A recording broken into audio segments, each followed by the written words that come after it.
आपण पाहत आहोत SN न्यूज मराठी. लाईक करा, शेअर करा, सबस्क्राईब करा व रहा आमच्या सोबत अपडेट. राष्ट्रवादी काँग्रेस पक्षाचे राष्ट्रीय अध्यक्ष अजितदादा पवार गटाचे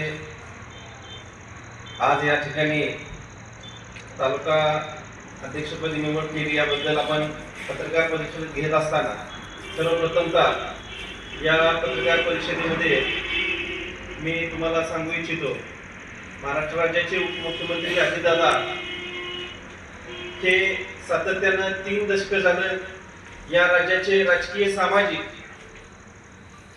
जीवनामध्ये प्रभावीपणे काम करत असलेले नेतृत्व आहे. त्या नेतृत्वाबरोबर काम करण्याची माझ्यासारख्या एका छोट्या कार्यकर्त्याला संधी मिळाली. या राज्याचे उपमुख्यमंत्री, त्यांचा असणारा या राज्यामधील जनसंपर्क, तसेच या राज्याचे उपमुख्यमंत्री अजितदादांचा असणारं प्रकटपणे या जनसामान्यामध्ये असणारी ओळख हे अतिशय चांगली, आणि अशा दादांबरोबर काम करण्याची मला संधी मिळाली.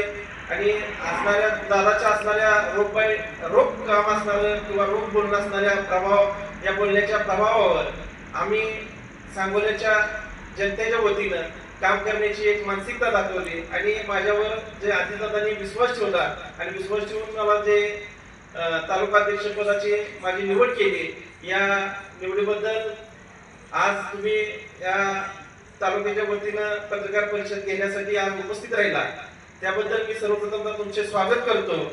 आणि अजितदादांच्या सोबत काम करण्यासाठी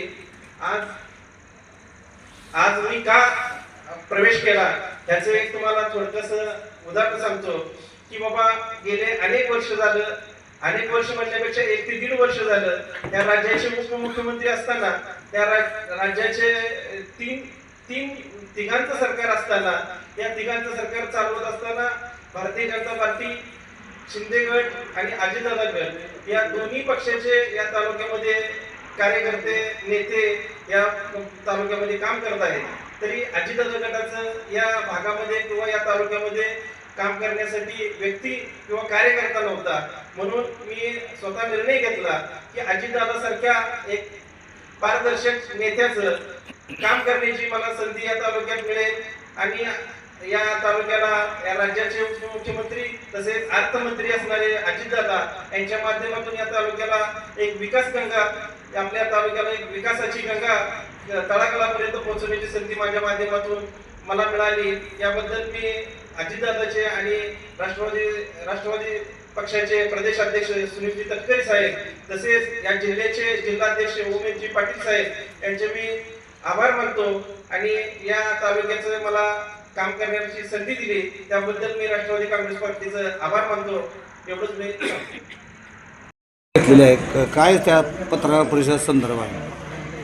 मुळात म्हणजे पत्रकार परिषद घेण्याचा उद्देश एवढाच की आम्ही प्रवेश केला, हा प्रवेश नेमका कुणाला विरोध म्हणून नाही, हा प्रवेश आहे एक या राज्यामध्ये असणारे सरकार आहे, त्या सरकारमध्ये असणारे अजितदादाचा गट पण आहे. या अजितदादा गटांचे सरकारमध्ये असताना या तालुक्यात कुठलाही कार्यकर्ता नव्हता. 1 वर्षाचा कालावधी असाच गेला. तर अजितदादाच्या माध्यमातून विकास निधी उपलब्ध होईल आणि विकास निधी या तालुक्याला आपला तालुका पुढे नेऊ शकतो, हा उद्देश ठेवून आम्ही प्रवेश केला. तालुक्यातील इच्छुकांच्या मुलाखती किंवा निवडणुकीसंदर्भात आपली भूमिका?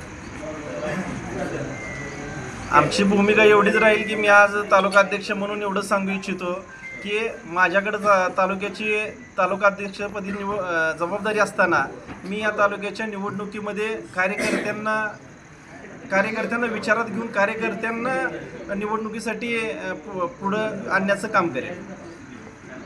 मोहोळ या ठिकाणी आपली मुलाखत असणार आहे, कशा पद्धतीने असणार आहे? मोहोळ येथे मुलाखत असणार आहे, आपले बाबा इच्छुकांची मुलाखत असणार आहे की जे जिल्हा परिषद आणि पंचायत समितीला इच्छुक कोण आहेत त्याच्या संदर्भात त्यांचे मुलाखती घेणार आहे. की जिल्हा परिषदेला त्या पात्रतेचा जिल्हा परिषद सदस्य असावा, उमेदवार असावा, पंचायत समितीला त्या पद्धतीनं उमेदवार असावा, ह्याची चाचपणी हेच मुलाखत असणार आहे. तुम्ही सांगोल तालुक्यातील सर्व जागा लढवणार आहे. आता आज तुम्हाला तुमच्या माध्यमातून जशा वरिष्ठांच्या सूचना आहेत त्या पद्धतीने एवढं सांगू इच्छितो की 21च्या 21 जागा लढवण्यासाठी आम्ही तालुक्यामध्ये चाचपणी करणार आहे शुक्रवारी 26 तारीख